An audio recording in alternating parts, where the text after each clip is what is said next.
Alrighty, this is Reihaku again. I'm gonna skip music because I'm gonna do that one when I get home. I'm actually at a friend's place right now, and I'm gonna go straight to locations.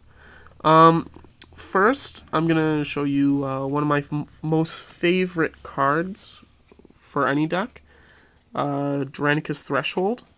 It says no music or abilities may be played. It is in my opinion, it is an inherent location. Its effect is always active as soon as it flips up, which means the moment it flips up, it does not start a burst because it's not like an activate ability. Something like Vidav's Reflectorium over here. When this becomes the active location, both players draw 2 attack cards and then discard 2 attack cards. This will actually start a burst. You can add music and abilities to this because it has an effect that is activating after it's been flipped up.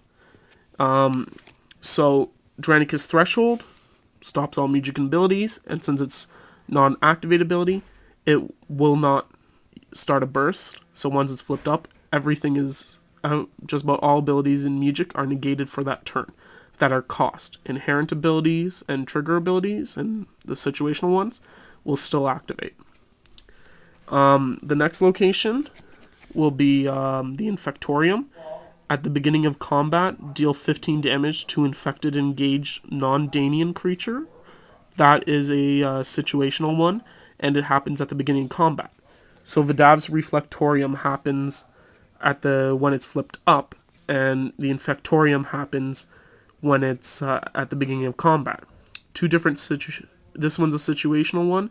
This one's an inherent. This one's a inherent one, but this one's also an activate one, which will start a burst. And the same thing with this one. The ones that say at the beginning or when flipped will start burst. Over here, we have another one of my favorites, Underworld City.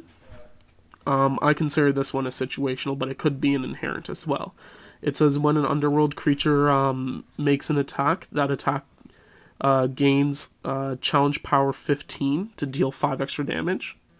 That's a really good card for just about any underworld deck.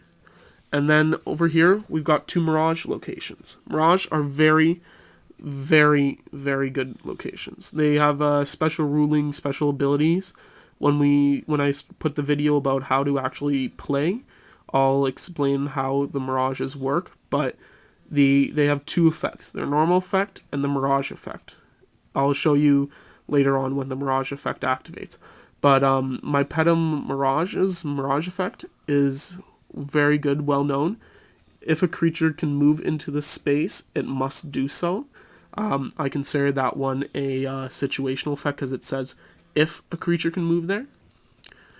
Well, I guess it could be inherent as well, but this one here is one of the most confusing cards I know. It confused me like mad. One of the Codemasters, I think it was Blargers, had to explain to me how this works.